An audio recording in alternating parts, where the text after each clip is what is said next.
Children, good morning. Preeti Thakkar back to you with SS Standard 7th quotes and their importance. Read the story and answer the questions. Children, we all love to hear the stories. So let's start with a story and learn something about the quote and the importance. There was once a king who lived in a grand palace. There was a river at the distance where the village washerman would wash clothes daily. One day, the washerman and his wife were washing clothes till late night, and it grew dark while they were returning home. Suddenly, a bullet came from the direction of the palace, which hit the washerman, killing him on the spot. On the next day, the washerman's wife went to court to seek justice. The king listened to her carefully. She said, "The bullet came from the direction of the palace only." The king thought over the matter for a while and asked her to come the next day. When the king investigated the matter, he found out that it was the queen who had fired the shot. She was fond of hunting, but had no intentions of killing the washerman. The people of the village, including the washerwoman, went to the court the next day. She asked the king to give her justice. He reassured her, saying, "I will ensure that you get justice." Everybody was listening to this carefully. See, children, a very good and interesting story that how the court is formed and how people used to get justice. And in today's world, you see, uh, there is a picture given in 3.2, that is Goddess of Justice, which will teach us today's justice, how the Goddess of Justice is impartial and could not see rich and poor, young or old, black or white, but gives the justice. So, here we are going to observe and answer the questions given about the God of justice. How do you, what do you see in the picture? We see a blindfolded lady with scale in one hand and sword in the other, right? Then, what is special about this ideal? That is, the ideal are never blindfolded, but here the ideal is blindfolded, yet balancing the scale. This also means the law is not biased towards anyone and serves everyone equally. Now, the third question, what does it symbolize? Now, it symbolizes the impartial justice, that is, the it symbolizes the impartial justice, that is the scale showing it is kept balanced, and it suggests that everyone is treated equally in the eyes of law. Then it is said, why is the scale kept in the hand? That is to measure the accuracy accurately and balance approach of the judge. Then what does the sword symbolize in the hands of ideal? That is, the sword symbolizes the strength and the righteous and give the punishment to the guilty person. That is, the sword represents punishment. Thus, if the crime is proven in the court, then the criminal will certainly be punished. Then it is said, what is the ideal known as? You all know that the ideal is known as the Lady Justice, or you can say Goddess of Justice. Right? Then why is the scale in the hand of ideal balanced? See, here it is asked, why is the scale balanced? Right? That is, the scale is balanced to symbolize that everyone is treated equally in the eyes of law. Okay? Then, why is the goddess of justice blindfolded? Why is the goddess of justice blindfolded? the goddess of justice is blindfolded because it symbolizes that the justice is or should be given without fear or favor, regardless of identity, money, power, weakness. We should never have these type of changes or differences between, right? Then why does she not give the wrong verdict? Why does she not give the wrong verdict? Because she is blindfolded. She could not see person, only gives justice to or evidence. That is, the idol represents goddess, and goddess can never do injustice in one who seeks justice. Clear? So these are the things we observe for goddess of justice. Now, again moving forward to read and understand about our country. Our country is a democratic country. The judiciary of our country is independent and unbiased.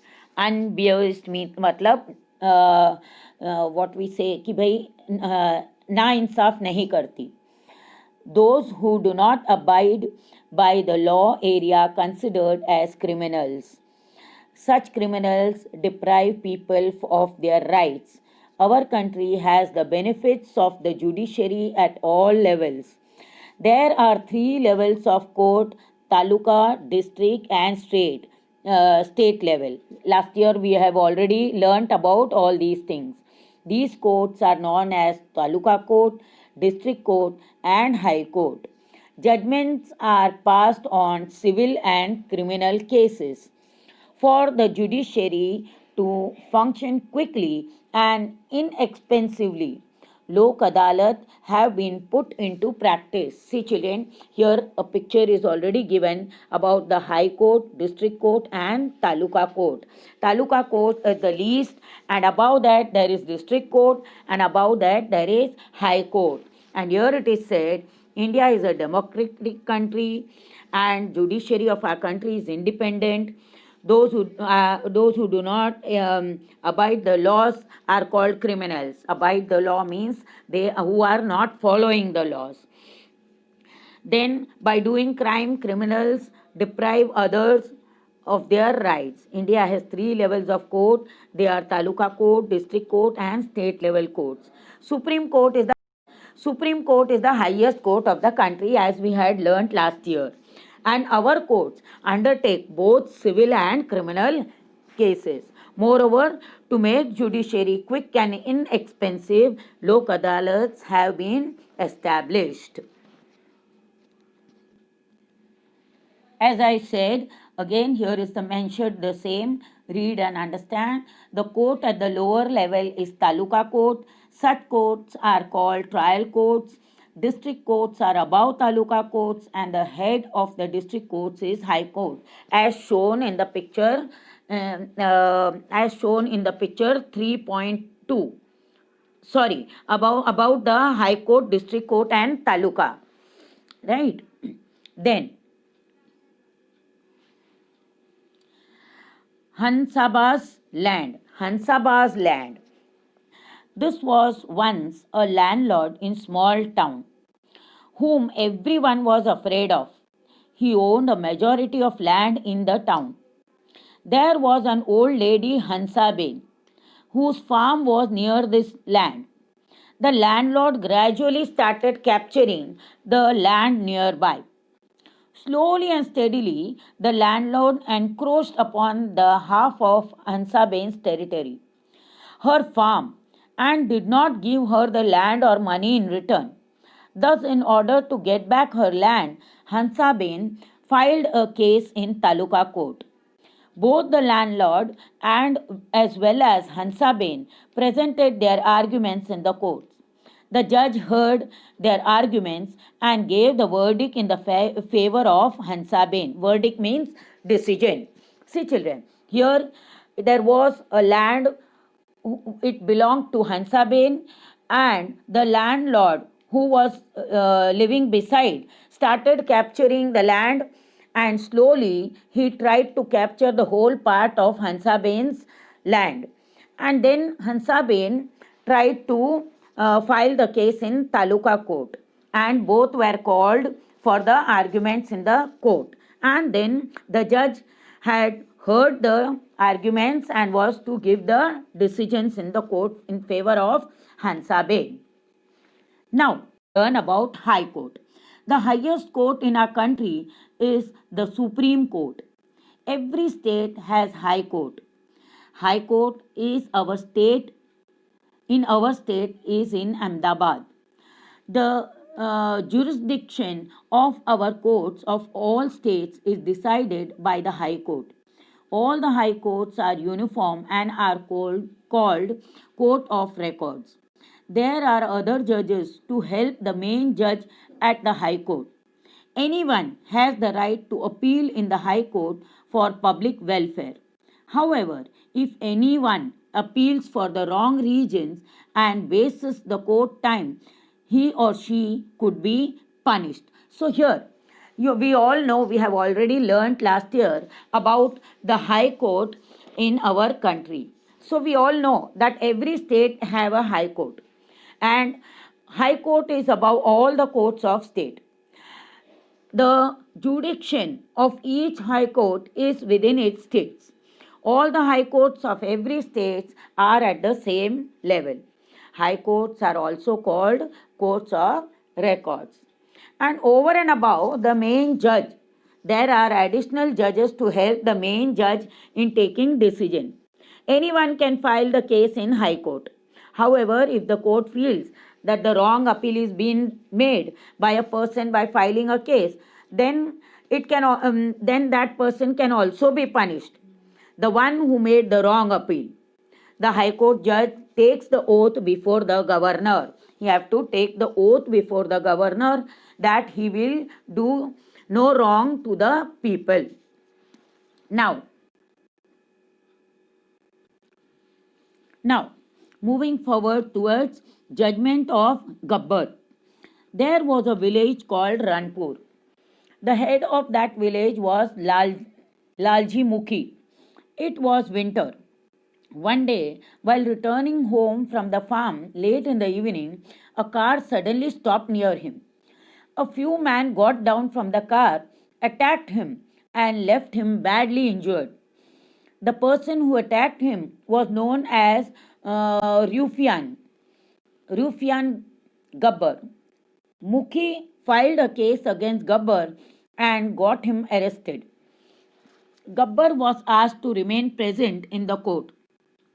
After the argument of both the lawyers, the judgment was passed in Gabbar's favor. Thus, Gabbar was set free and Mukhi did not get justice. Gabbar kept threatening Mukhi repeatedly and even threatened to kill him. Mukhi was fed up of this and thus decided to appeal in High Court. The High Court heard of this and thus decided to appeal in the High Court heard the arguments from both the sides. Judgment of High Court was different from that of the District Court. Gabbar was convicted and Mukhi finally got justice. Hence, if a person doesn't get justice from District Court, he or she can appeal in High Court. See children, here it is said that Lalji Mukhi was the head of Ranpur village. And once in the late winter evening, Lalji was returning home from his farm. And suddenly a car stopped near him, and 3 or 4 men got down from the car and attacked him. And he was badly injured. The attackers were Gabbar and his men. Gabbar was a ruffian. To get justice, Mukhi filed a case against Gabbar. Police arrested Gabbar and presented him in the court. The lawyers of Mukhi and Gabbar argued in the court and defended their clients. Finally, Gabbar won the case and Mukhi did not get justice. And Gabbar was free again. He repeatedly threatened Mukhi to kill him. Mukhi was fed up and highly stressed, so he appealed to High Court for the justice. High Court gave the decision in Mukhi's favor, and finally Mukhi got justice and Gabbar was arrested again. Now, again we are interested to read so many stories, and again there is another story about Jugnu. There was an abominable and abominable and cruel man named Jugnu. People were afraid of him as he could rob, and social worker visited that village. Since Jugnu's deeds were of criminal offense, she filed a case against him in the district criminal court in order to save people from his terror. He was tired in the court, but the lady lost the case as no one dared to speak against Jugnu. However, if possible, had stood witness against Jugnu without fear, what verdict would have been passed? See, children, here again it is about Jugnu. So, there was a man called Jugnu. People staying in the radius of nearly 100-kilometer area were afraid of him. He could not rob anyone.